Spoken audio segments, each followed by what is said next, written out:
Hi, good afternoon po. I'm Janice Navida from Bulgar po. Senator, ang former Senator Nikki Cosseteng, my question is po, sa kasalukuyang nangyayari po ngayon sa hearing sa Senate tsaka sa Kongreso, ano po yung nararamdaman yung kapupuntahan nung nangyayari po? At sa tingin niyo po ba may magandang resolution po? Kasi marami po ang nagdududa, lalo na nga po lumabas ang pangalan ng mga mambabatas din mismo.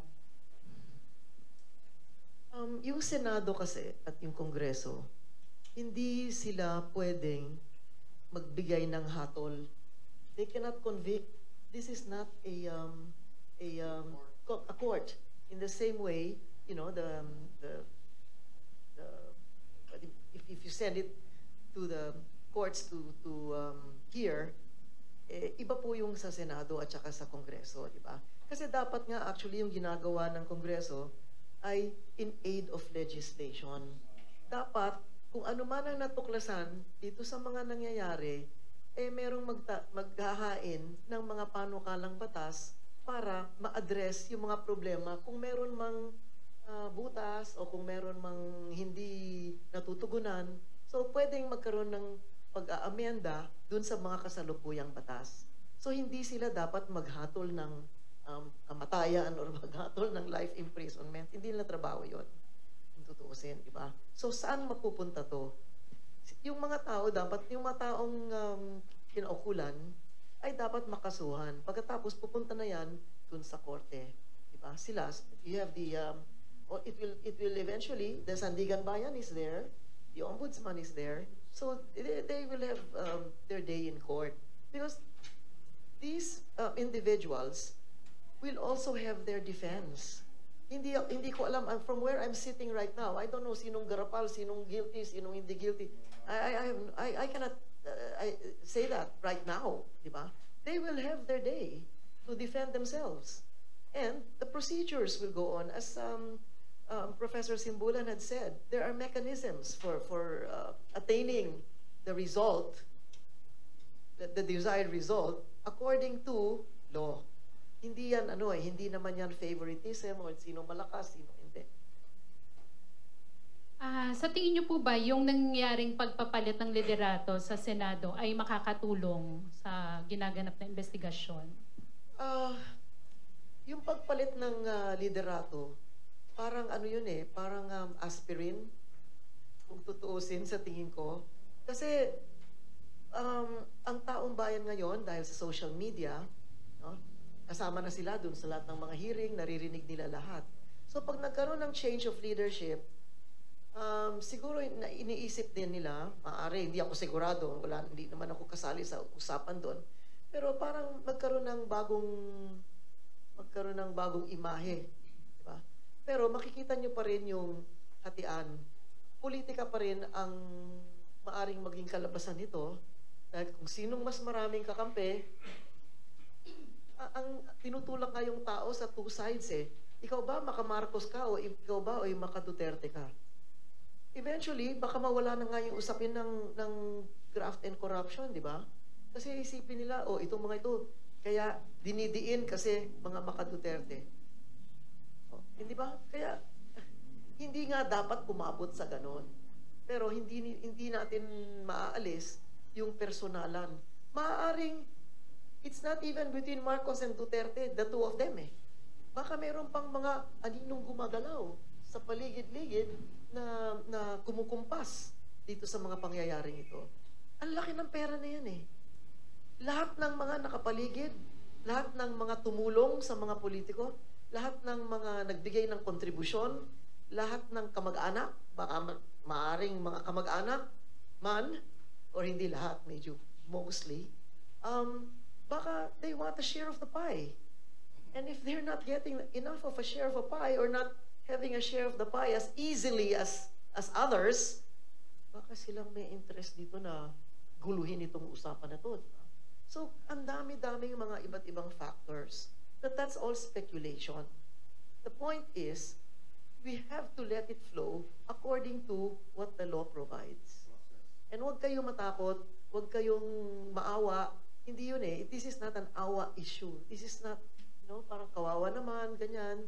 or nag-sorry na, or isusoli naman, o kung ano, hindi ganyan eh, hindi ganon, wag po tayong madala sa ganon. Kasi pagka ganon, wala nang batas, kanya-kanya na lang, kung sinong mas malakas ng sigaw, yun ang pakikinggan, delikado ho yung ganyang klaseng pamahalaan. Kasi, ngayon, ang importante sinabi ni Professor kanina, yung maglakas loob. Malakas na loob ng mga tao ngayon. At tinitingnan natin ngayon, DPWH. Isipin nyo, kung titingnan nyo yung BIR, yung Customs, lahat ng agencies, maaaring Department of Health, Department of Agriculture, dinaanan ko na yan sa Senado ko, Department of Health, Department of Justice, Office of the President, pati yung housing, nangyari na po sa amin yun eh. So, this lakas ng loob, since hindi na paparusahan yung mga nauuna, lalong nadadagdagan yung lakas ng loob. Dahil alam nila, may kapangyarihan kami, may pera kami, nasa panig kami ng makapangyarihan, wala, sanay na kami dyan. May mga iba, dati kontratista, ngayon congressman eh. May mga ibang dating nagtutulak lang ng papel. O ngayon, pwede na magpatalo sa kasino ng daan-daang milyon. Yung isang kaibigan ko, may anak, high school pa lang eh. Ang sabi, alam mo, masakit sa loob namin na nangyari. Bakit? Kasi yung taxes na binabayad namin, na hirap kami magbayad nitong mga tax kahit pinagtatrabahuhan namin, pinaghihirapan namin, yung tax na binabayad namin, nabubuhos sa kasino eh. Para sabihin ng tao yan, tungkol sa mga leader nila, nakakahiya po eh. Hindi lang nakakahiya, masakit sa akin.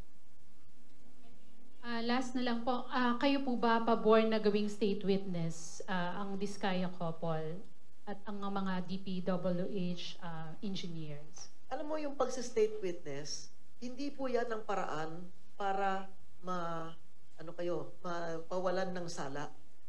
Merong sa batas natin, mga kondisyon kung ano-ano ang mga sino-sino ang pwedeng tanggapin bilang state witness. Hindi dahil ayoko makulong, magdadawit na lang ako ng kung sino-sino, o magsasabi na ako ng totoo, ganyan, para mabawasan yung kasalanan ko. Hindi po yun ang prinsipyo kung bakit naitatag yung paraan or yung proseso ng pagiging state witness. So, merong proseso dyan. Kung gaano katindi yung kanilang krimen, sila ba yung pinaka-guilty or hindi pinaka-guilty, yan po ay wala po sa aking mga kamay. Pero wag natin gamitin yung magsa-state witness na lang ako para hindi ako makulong. Hindi po pwede ganun. Yes, please. Sen, TJ Mendoza from Net25. Ano po masasabi ninyo dun sa pangayan ng dalawang, yung sa Senado at saka sa House of Representatives, na para bang meron ginagamit nila o win-weaponize nila yung mga contractors para siraan yung isa't isa? Yun nga isa sa malungkot na pangyayari na nakikita natin ngayon. Nabanggit ko na kanina na parang meron tayong teleserye, araw-araw inaabangan natin kung sinong magbabangayan, sinong magsisiraan, hindi ho yan ang tamang paraan para mahuli o para mailabas kung sino talaga ang mga makasalanan at ano-ano ang kanilang mga kasalanan, di ba? Nabanggit kanina yung Commission on Audit. Lahat ng ahensya ng gobyerno may Commission on Audit na nakabantay dyan. Ibig ba sabihin, pati yung Commission on Audit na tao na nagbabantay, kasama na sila dun sa lagayan o anumang sistema, di ba? Kaya, kung tutuusin, masaklap po yung ating katayuan at yung bangayan, even just the word bangayan, yung po ginagawa sa bangketa, ginagawa sa kanto, hindi yung ginagawa sa institusyon ng Senado, ng House of Representatives bilang Kongreso. No? Yung pong bangayan ay hindi ho dapat ginagawa yan ng mga halal na mambabatas. Dahil maski na hindi kami magkaintindihan or meron kaming pinag-aawayan, meron din hong paraan kung paano magdi-disagree. Di ba? Dahil yung tao nakatingin eh. Nakatingin eh.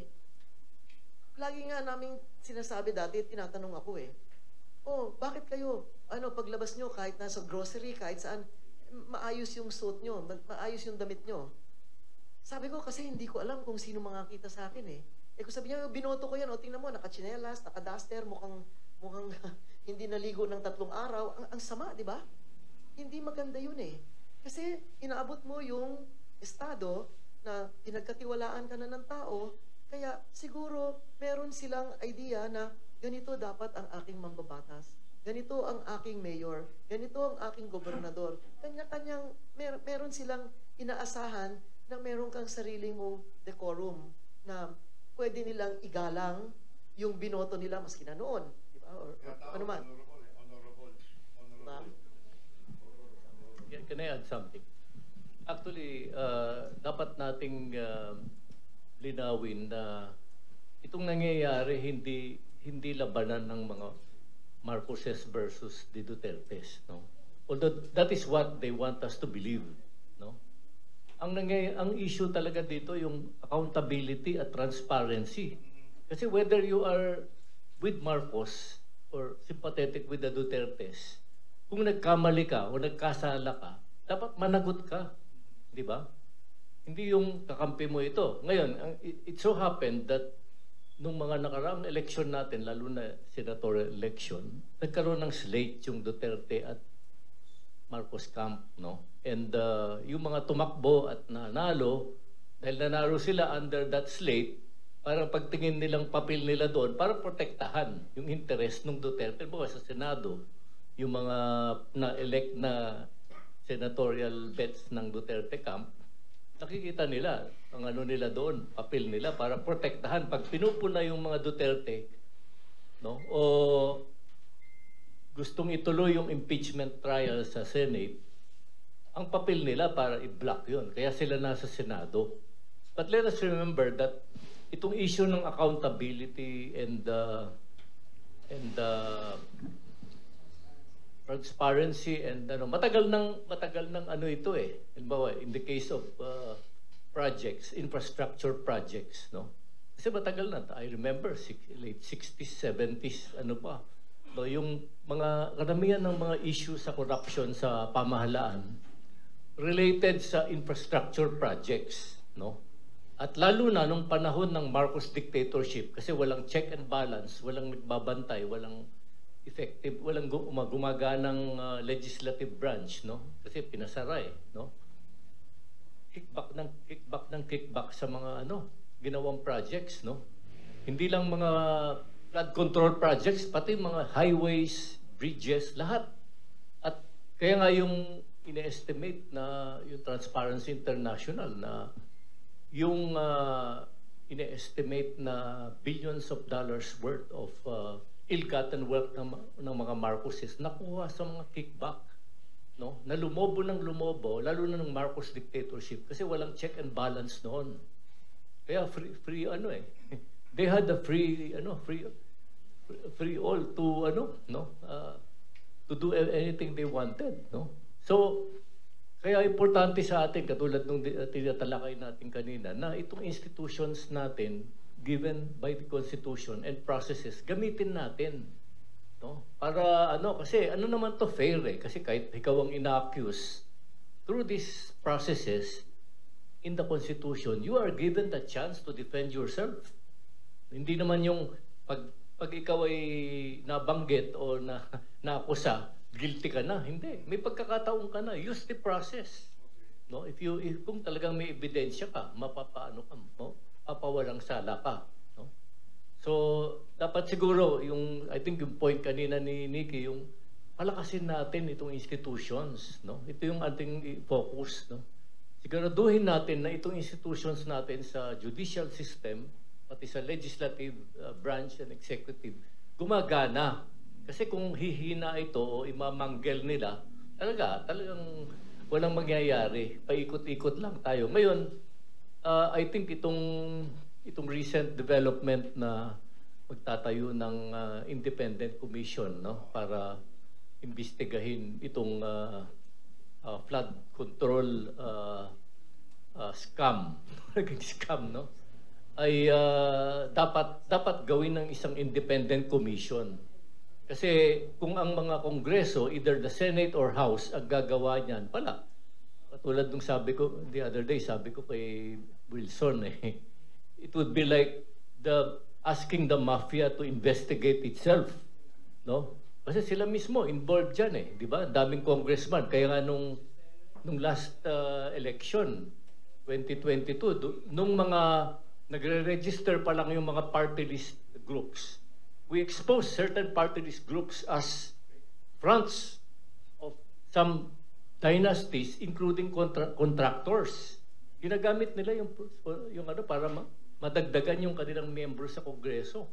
Ang dami na nga. Fat dynasty nga.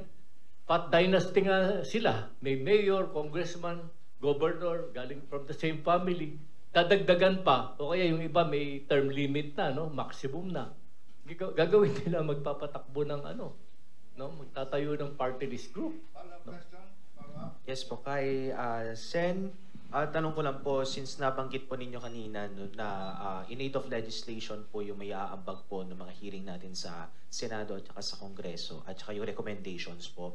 Ngayon po, kanina lang po ay napirmahan na po yung EO 39 ng Pangulo, yung creating the Independent Commission for Infrastructure. Para po sa inyo, at ngayon po, waiting pa po kami sa Malacanang kung sino po yung line-up. Pero personally po sa inyo po, sino po ba yung mga credible na dapat ilagay po ng Pangulo dun po sa Independent Commission?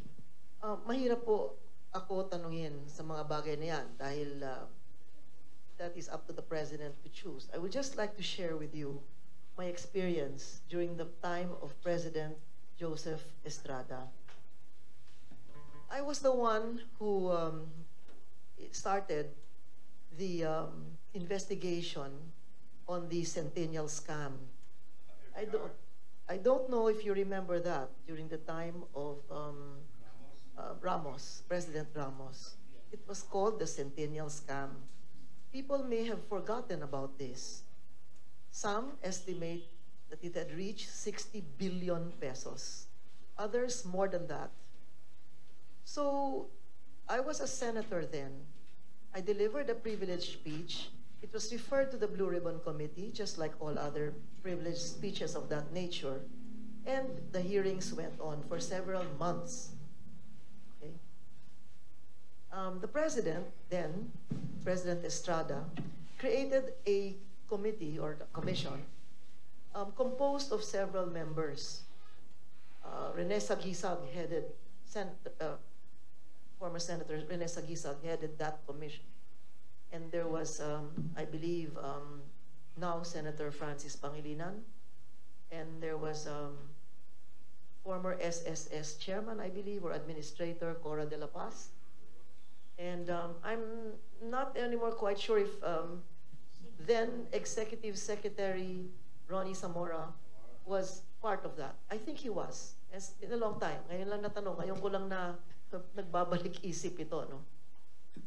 Senator Sagisag, may he rest in peace, came out with a report.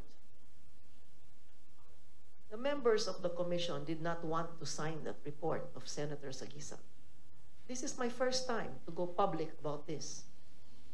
Senator Sagisag came out with a report indicting President Ramos.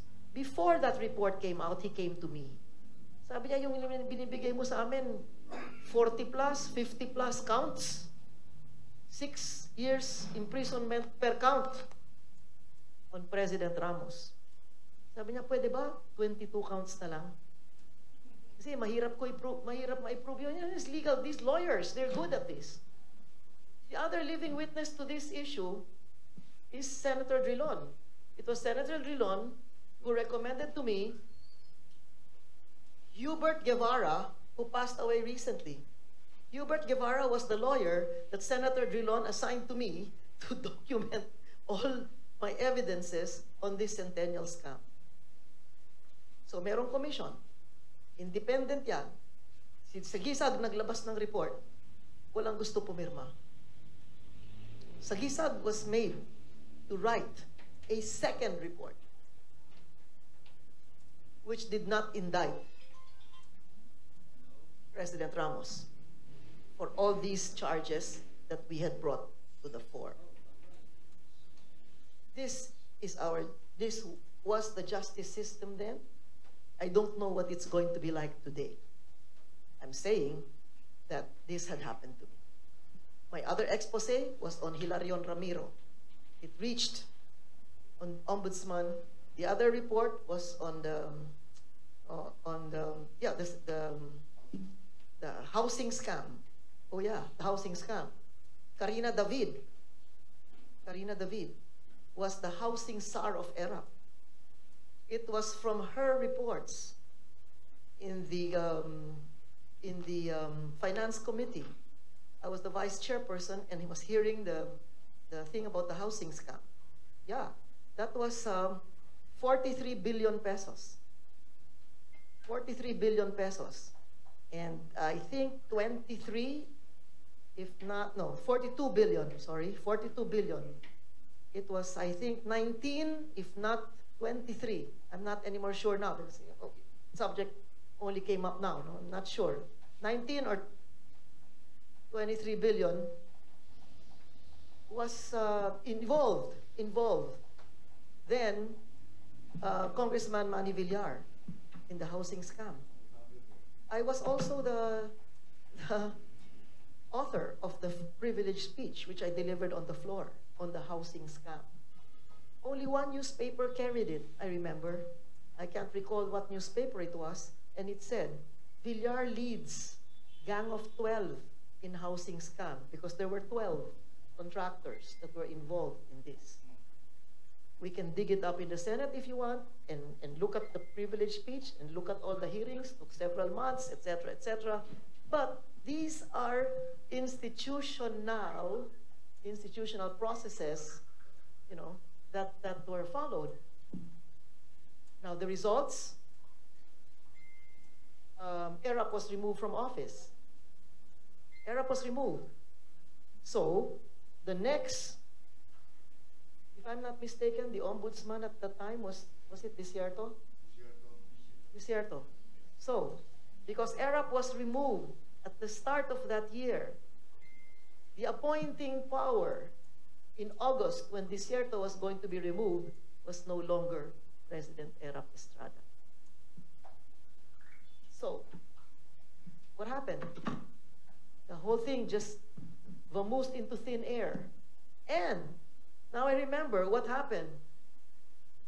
The whistleblower and provider of almost all the information that I had, what happened to him? He was banned from entering the premises of the Senate. Yung nagsumbong na banned from entering the premises of the Senate. And his name was Chito Roque. Siniraan siya, lahat. Pero hanggang ngayong araw na to, wala pa nagsasabi na merong sinabi si Mickey Cosseteng tungkol sa Centennial Scam na hindi totoo. Lahat po yan. Secretary of Justice then, I think, was Tito Gingona, was it? No, during Ramos's time, right? So we got everything covered. They knew that this was going to blow up. And it did.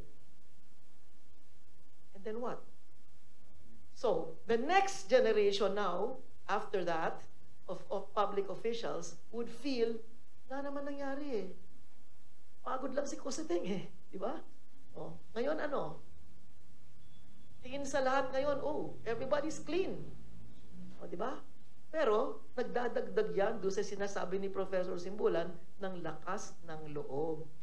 Dahil yung institusyon, hindi ginanap yung kabuuan. I cannot do it on my own. Why? I'm only one of 24. I cannot. I'm saying this as public record. Any one of you can go to the Senate and check it out. Yeah, the Blue Ribbon Committee, yes. So it's up to you. I cannot do this publicly because and be called a liar, you know, so many decades after my term ended in the Senate. That is going to be non-productive or counterproductive for me. I'm living a very peaceful, quiet life out of politics. But just as an example, I mean, sinasabi natin, anong mangyayari, anong pwedeng mangyari, napipilitan lang akong ibahagi yung aking karanasan. Hindi lang yan dalawa. Actually, 12 or 14 po yata yan. Health, Department of Health, Secretary involved there was Hilarion Ramiro. The overpricing of blood bags in the Department of Health. There was the North Rail scam. There was supposed to have been at that time the North Rail running from here all the way to Clark. Nothing happened. The Spanish government gave us money. Walang nangyari, kaisang pako. Walang naipako, walang naihukay, kaisang hukay, wala. North Rail. Meron pang Top Web Office of, now it's coming to my mind, you see. Top Web Office of the President Computer Scam. I remember Justice Corona was then the executive secretary. Tinanong ko sa kanya what is the average age of the experts reviewing the bids, the proposals for computerizing the office of the president? The average age was 17 years old. So I asked them in the hearing, alika kayo, lahat kayong mga nagbasa nito, how many days did it take you to read these offers? Yung mga bids. Some people said 3 days. Kids from school, out of school maybe, I don't know. Sabi 3 days, yung iba 1 week, yung iba 2 days, yung iba sandali lang ho. Oh. Ganyan mga nagbabasa ng bid para i-award mo yung bid ng Top Web Office of the President. O, di ba? Para sa akin, dinaanan ko na to Baliwala yan Pero meron akong sinusundang proseso. Hindi pwedeng bara-bara. Ngayon lang, pinag-uusapan lang natin, ito nangyaring ito, hindi ngayon lang. Hindi ito ngayon lang. Matindi lang ito. Kasi, lumakas na yung loob. Yun na nga. O, di ba? Mga ghost project. Yun hindi. Yung ghost project doon, yung North Rail. In fact, I talked to one of the contractors. I think he's passed away already. I asked him, sir, nagbigay ba kayo ng 50 million dito sa project na to? Sabi niya, opo. Sabi ko, gusto niyo ba mabalik yung 50 million ninyo sa'yo? Sabi niya, opo. Sabi ko, akin na resibo. Na tinanggap. Sino nagtanggap ng 50 million na contribution nyo dito sa North Rail? Ang bigla sabi sa akin, wag na ho, okay lang, donation ko na lang. Either walang resibo, o ano man yung papel na hawak niya, pero yun ang sinabi sa akin. At that time, 50 million is big money. He's a big contractor. Hindi ko siya kilala. Tinanong ko lang sa kanya, kung gusto mo, ibalik ko yung pera sa'yo. Isisiwalat ko ito para ibalik yung pera sa'yo, di ba? So, ibig sabihin yan, Professor, kahit meron tayong institutions, wala rin mangyayari. Diba? Ang daming scam in the past, hindi na-solve. Singapolis. Example yan. Yes, pero... Napoles was jailed, but not for plunder. Napoles was jailed, I believe, for detaining her nephew or something. Meron siyang pamangkin yata, yung lalaki na dinitain. I forget what the name is. Yeah. Pamangkin niya, yun ang naging state witness. Diba? Yeah. Pero Sinapolis lang ang talagang naparusahan. Diba? Kasi yung mga ibang politicians na na sangkot they're still active in politics. Some of them are, diba? Medyo nastatakal ako kasi mukhang pati media may kasalanan. Ang media parang hindi tinatago, hindi downplay, or dinivert ang attention. What do you think? Hindi po lahat. Nung panahon ko po, merong mga iba maglalabas, 1 paragraph lang, 2 paragraph lang. Sayang nga kasi, ewan ko kung yung mga dyaryo dati ay meron pang mga copies na, yung parang yung archives or something like that. Ilabas ninyo lahat, tingnan ninyo. Kasi yung I see, it's available in the National Library. So, but I just remember that there were others who did not want to print the whole story. And you can see in the media. I mean, if you ask me the point, one of our witnesses in the Centennial scam was killed in Tagaytay. A few days after he was summoned by Senator Sagisag to testify before the special committee created by President Erap Estrada. He was killed. The witness. I don't even remember his name. I mean, it's a long time ago. I mean, ngayon lang bumabalik sa akin yung mga bagay-bagay na yan. But that is what happened. One guy died. Actually, during the Estrada administration, the media, the vigilant media, especially yung investigative reporting na ginawa ng media, did a lot in exposing corruption, diba? Under Estrada, that brought about his downfall. Kasi dinocument ng media yung yung mga ill-gotten wealth ni di ba, real estate, mga no, even nahalungkat pati yung bank accounts ni Errol, di ba, gumamit pa ng fake names, di ba? Tapos nung yung ayaw buksan yung envelope na galing sa bangko, doon nag-walk out na yung mga prosecutors, impeachment trial. But well, mabuti tinanong yung sa media kasi importante yung role ng media, especially yung investigative reporting in exposing these anomalies in government, no? Yun ang isang institution na dapat protektahan din natin. Kasi sinasabi nga nila na yung media at saka yung freedom of speech and the press, it's the oxygen of democracy. You stifle that, parang maano ang demokrasya sa ating bansa. No? At kanina yung nabanggit ni Nikki na centennial scam, di ba? Under FBR. Yung centennial scam na yan, yung funding sana for the centennial celebration for our 100th year of independence, nanggaling sa yan, yung di ba nung binenta yung large parts of Fort Bonifacio, naging BGC ngayon, at saka some other military reservations, di ba? Yun ang doon nanggaling yung funding. At pupunta sana yan sa modernization ng ating armed forces. At kung natuloy sana, it went somewhere. Kung sana napoprotektahan ng ating Coast Guard tsaka ng ating armed forces yung ating teritoryo and marine life, di ba? Magandang puno, Ed Tan of 98.3 FM. Senador, ako po ay matagal lang nakatutok sa inyo nung panahon nyo, nung kayo po ay senador. Siguro nakikita ko yung pagkakaiba ngayon ng senador ngayon kaysa noon. Ngayon mukhang kengkoy na ho yung Senado sila nagbabangayan. Mahal na senadora, sa iyong kasaysayan, sa iyong experience bilang isang senadora, meron ho bang mayaman na makukulong dito? May nakulong na ho bang mga matataas na posisyon? Anak ng presidente, asawa ng presidente, sino ba asawa ng senador? May nakulong na ho ba? Sa ganitong korupsyon, matagal na ho ito.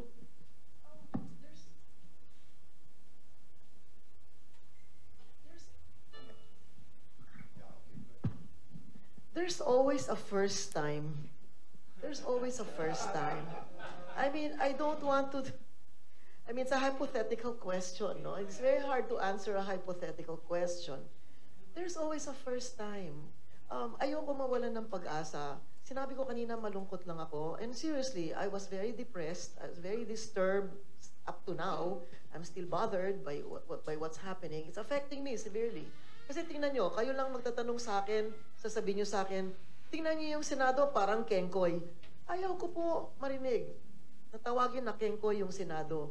Nanggaling po ako dyan Pinaghirapan ho namin yun I mean, andyan pa, buhay pa ngayon. Si Bert Romulo, still alive. Others who were with us in the Senate then. But I'm not happy. I'm not comfortable about calling the Senate kengkoy. But it's serious. Sa akin, it's a very serious matter. I remember one of our exposés was about the immigration scam. Immigration scam. And that was a huge exposé, to the point that the board of airline representatives, that's the association of all the airlines, and I think airlines in the country, di ba? Sila na nagsasabi yung garapalan noon dun sa immigration na nagke-claim. Yung mga security guard, in-appoint nilang immigration officer, nagke-claim 17 na lunch, 12 dinner, ganyan. Bakit? Lahat ng eroplano maglaland, hihinga nila ng lunch.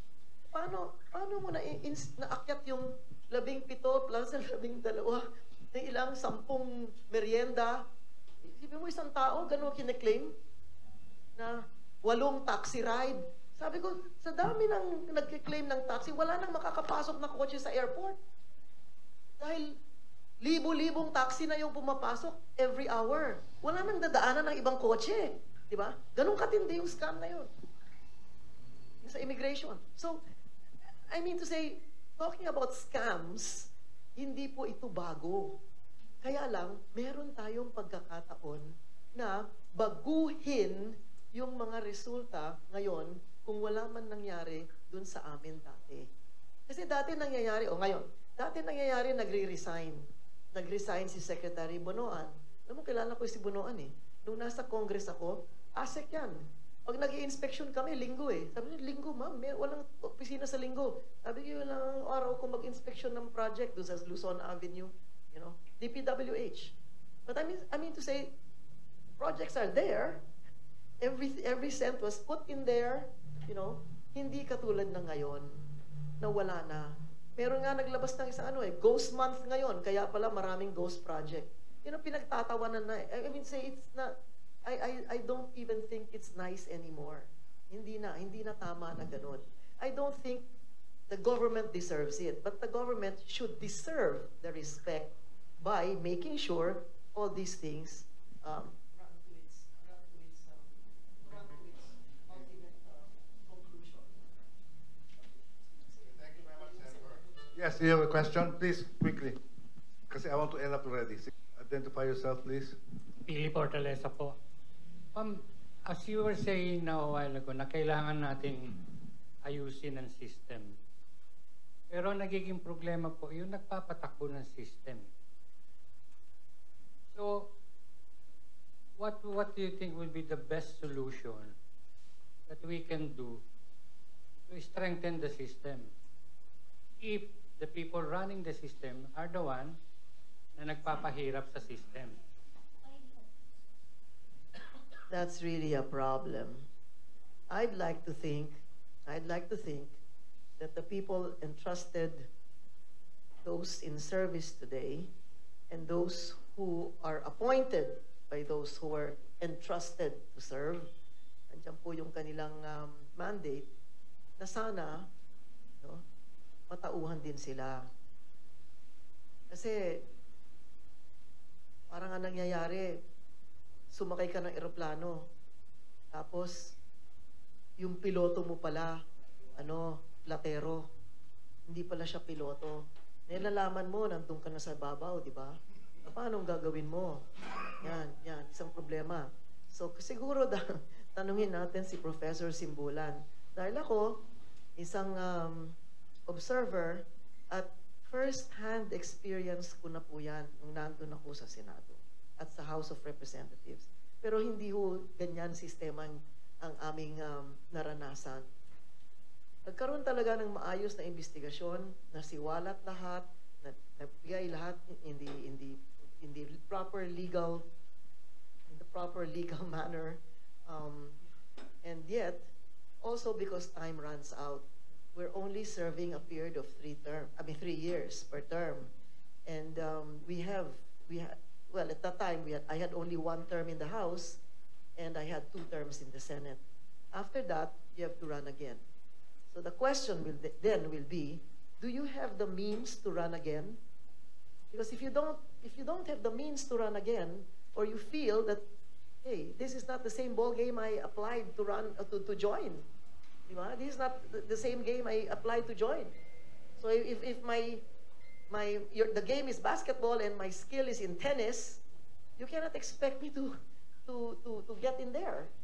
Even with a diamond-studded racket. Kung yung laro ay basketball, kahit na puno pa ng brilyante yung raketa mo, baliwala yan sa basketball. Diba? So, yun ang nagiging problema. And lalala pa yung sitwasyon bago maging mabuti, the situation will get worse before it gets better. And that's what saddens me. Our people cannot afford to be in a worse situation that they are today. Ano pang, you're asking people to tighten their belts. No more, wala nang waistline. Wala nang belt, hindi na pwede matighten yung belt. See, di ba? You ask me, anong gagawin? Well, in response to your question, first of all, we must make sure that the people that we elect into public office are people whom we can admire and respect. Kasi sa nangyayari ngayon, siguro ito rin ang naisip ni Senator Nikki, no? Yung kasi she's also an educator, because she runs a school, no? What kind of example are these leaders that we have today giving to our youth? No, kasi we are teaching good values in schools, di ba? About honesty, di ba? Pero yung nakikita nila, yung mga magnanakaw, nare-reward pa, nabibigyan ng posisyon, no? Kaya na-elect sa Senado, anong klaseng example yan na nabibigay ng mga leader na yan? No? So first of all, we must make sure that the people we elect. Now, I know that the problem here is that there is a convergence of interest among those who own economic power and political power. Kasi yung mga mayayaman, kaya nagiging dynastic din yung nila, sila rin ang nagkakaroon ng political power. And they use this political power to further enrich themselves or protect their interests. Kaya kung merong nagque-question sa kanilang halimbawa yung big business regulation, big business violations sa environmental laws, inaano nila yan, no? Pinoprotektahan nila. Eh hindi ba yung trabaho ng gobyerno, it's supposed to regulate big business, yung excesses ng big business? Eh may gobyerno eh. Kaya nagiging conflict of interest na yung mga senador or congressman na merong mga big business, yung kanilang mga committees, at normally sila pang nag-chair ng mga committees na related to sa business nila. Because they want to make sure that their interests are well protected. Diba? I don't have to repeat what's being mentioned about the billiards, no? Diba? Diba? Yaman-yaman na, tapos naging public works, tapos sila pa yung kuminsan nakakadagdag sa value ng real estate dun sa mga lugar nila through legislation. Diba? Through roads that are being built. No? Merong conflict of interest, and the problem is with many of our leaders whom we have elected, parang walang sense of delikadesa, no? Kasi sa ibang bansa, talagang hindi papasukan yan kung merong I mean, they would be contented with being rich already, no? Hindi na yung gusto pang dagdagan ng limpak-limpak na, no? Na mayaman na nga sila, no? Tapos nirerespeto. Ba't pa mag-aano dyan? And precisely, that's why we should maybe rethink the kind of people that we are electing, and encourage our people to elect people who are decent and are not na yung priority nila yung talagang being public servants, hindi yung private interest ng family nila. Kaya nga yung kami sa CENPEG, no, Center for People Empowerment in Governance, we have always been critical of family political dynasties, no? Kasi talagang yan, they're out to really protect their family interests. Ginawa na nilang family business ang politika, ang public service natin. No? So instead of protecting the public interest, ang pinoprotektahan nila family interest nila. Wala kang maasahan sa mga ganyan. No? That's why we should make sure that in the contest for political positions, ang lumago dyan sa ating sistema, yung mga parties, yung mga political parties talaga, na tunay, na may prinsipyo. No? Na ang pinaglalaban ay interest talaga ng mamamayan, and tested sila. In fact, encourage the enlargement of developing genuine political parties. Hindi yung hindi itong alokohan na pinapasok ng mga dynasties na pinapasok nila. They've infiltrated the party list system. No, lalo na mga contractors, no? Ilan yung mga kontratista na na-identify ni Senator Lacson, di ba? At least 60 sa Congress. No? Tapos sa Senate din, kung hindi sila mismong galing sa mga kontratista, mga nagsuporta sa kanila, mga kontratista, parang sa kanila tumataya yung maraming contractors. Para pag nanalo sila, ayun, insertion, so-called insertion, para magkaroon ng proyekto at nabibigay dun sa kontratistang yun. Sir, isa pa akong observation kasi, normally, naririnig namin, no? Talagang dapat namin marinig, tulad ng kabataan. Kasi ang sinasabi nila, you should be loyal to the Constitution. However, under observation right now and during the past administration, yung mga nakaupo po, meron sila mga certain loyalty which is not for the Constitution. So ano po ang comment ninyo, masasabi ninyo tungkol dito? Kasi wala na ho yung loyalty nila sa Constitution eh. They have loyalty to a certain group, to a certain head of na yung nagiging leader nila before. Yun po kasi ang problema eh. I think that's already Yeah. Yeah, yung mga sa kanila, tumaya sa kanila during election. It's also difficult to choose leaders during elections because the candidates who are running are also limited. Meron kang gustong piliin, hindi naman siya tumatakbo, di hindi mo rin siya maiboboto, di ba? At dahil sa napakamahal tumakbo, yung mga sana maayos, mahusay, ayaw nang tumakbo. Dahil matatalo lang eh. Hindi nila kaya. Isipin mo, bilihan ng boto, 20,000 isang boto? Paano yan? Di ba? Paano? Saan mo kukunin? Saan mo babawiin yan? So, pagka ganyan nakalaki, yung mga ibang na kilala ko, tumakbo for Congress, ang gastos nila 180 million, 150 million. Anong logic dito? Saan mo kukunin yan? Di ba? So, sometimes, the people also have no choice because of the expense of the cost of running in an election. Okay, I think we've come to the conclusion. Ito na lang, no? You have a question? Okay, quick, please. Quick. Okay, Wilson. Afterwards, Wilson will ask the last question. Okay, please, quickly. From Manila Standard po, si Rio. Ano pong take nyo sa filing of graft and corruption complaints before the Sandigan Bayan, before the Office of the Ombudsman by the DPWH? Kanina lang po nag-file. Ano pong take nyo doon?